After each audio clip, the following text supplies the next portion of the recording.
कांड। बहुत समय पहले की बात है।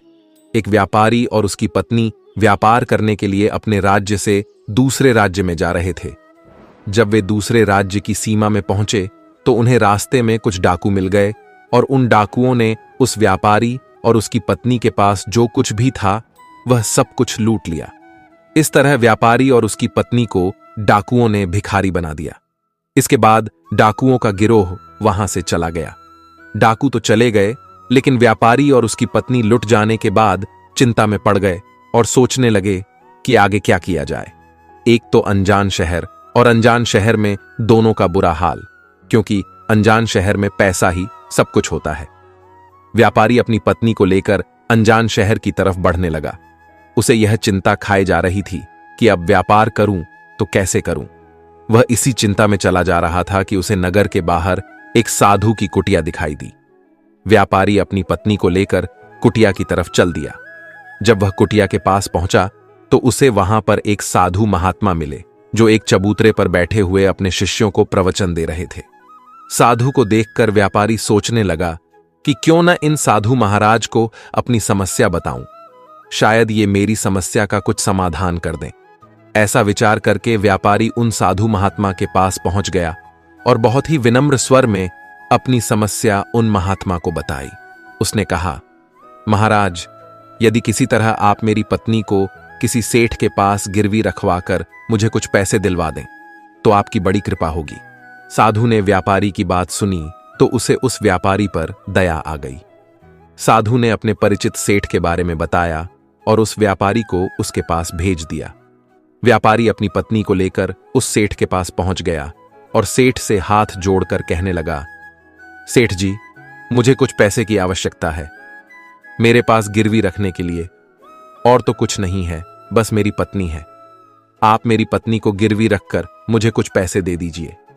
मैं उन पैसों से व्यापार करके जल्दी ही आपकी रकम सूद समेत वापस कर दूंगा और अपनी पत्नी को आपसे छुड़ा लूंगा। तब तक मेरी पत्नी आपके दिए हुए पैसे में गिरवी रहेगी। सेठ ने जब उस व्यापारी की बात सुनी तो पैसे देने के लिए तैयार हो गया और पैसों के बदले में व्यापारी की पत्नी को अपने पास गिरवी रख लिया। व्यापारी सेठ के पास अपनी पत्नी को गिरवी रखकर और उससे कर्ज लेकर व्यापार करने के लिए आगे बढ़ गया। व्यापारी ने उन रुपयों से अनाज का व्यापार शुरू कर दिया। व्यापारी सस्ते दामों में किसानों से अनाज खरीदता था और दूसरे जरूरतमंद किसानों को महंगे दामों में बेच देता था। इस प्रकार व्यापारी ने उन पैसों से बहुत ही कम समय में अच्छा खासा धन अर्जित कर लिया। जब उस व्यापारी ने खूब पैसा कमा लिया तो 12 महीने बाद फिर व्यापारी उसी नगर में वापस लौट आया, जिस नगर में वह अपनी पत्नी को सेठ के पास गिरवी रखकर गया था। व्यापारी नगर में आकर सीधा उस सेठ के पास पहुंचा और कहने लगा, सेठ जी, आप अपना हिसाब करके मुझसे रुपए ले लीजिए और मेरी पत्नी को मुझे वापस लौटा दीजिए। यह सुनकर सेठ ने कहा, भाई, क्या बताऊं, आज से 2 महीने पहले की बात है। तुम्हारी पत्नी अचानक बीमार पड़ गई और उस बीमारी के कारण तुम्हारी पत्नी की मृत्यु हो गई। मैंने तुम्हारी पत्नी का बहुत इलाज करवाया, अच्छे से अच्छे वैद्य को बताया, लेकिन फिर भी तुम्हारी पत्नी को नहीं बचा सका। व्यापारी ने जब सेठ के मुंह से यह बात सुनी तो वह बड़ा दुखी हुआ। फिर थोड़ी देर में धीरज बंधाकर व्यापारी ने सेठ से कहा, सेठ जी, जो होना था वह तो हो चुका है। शायद मेरे नसीब में ही ऐसा लिखा हुआ था। फिर भी आप अपने पैसे मुझसे ले लीजिए ताकि मुझे इस बात का संतोष हो जाए कि मैंने अपना आर्ण चुका दिया और मैंने आपका कर्ज चुकाकर अपनी पत्नी को गिरवी रखने के कलंक से खुद को बचा लिया। व्यापारी की बात सुनकर वह सेठ बोला, नहीं भाई, अब मैं तुमसे वह पैसे कैसे ले सकता हूं। जब मैं तुम्हारी अमानत ही तुम्हें नहीं लौटा सकता तो अपना कर्ज वापस लेने का मुझे कोई हक नहीं है। व्यापारी ने बार बार सेठ से अपना आर्ण वापस लेने का अनुरोध किया, परंतु सेठ नहीं माना। फिर उदास भाव से व्यापारी जब वहां से निकला तो रास्ते में फिर उसी स्थान पर पहुंच गया जहां पर वह उन साधु महात्मा से पहली बार मिला था। हमेशा की तरह साधु महात्मा अपने चबूतरी पर बैठे हुए अपने शिष्यों को प्रवचन दे रहे थे।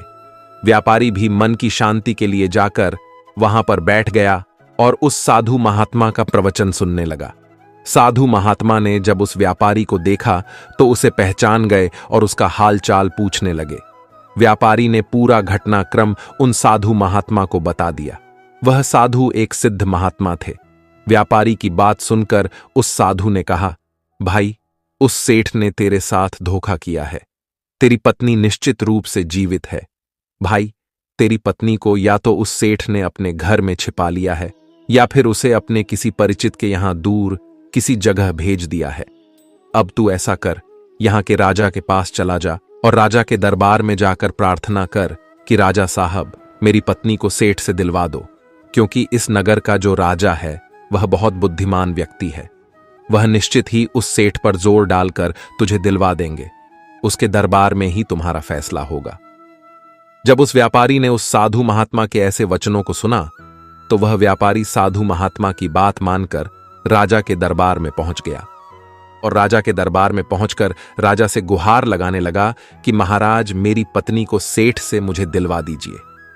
व्यापारी की प्रार्थना सुनकर राजा ने सेठ को बुलाया और उससे कहा, सेठ, यह बात सच है कि व्यापारी कुछ रुपयों के बदले में अपनी पत्नी को तुम्हारे पास गिरवी रखकर गया था?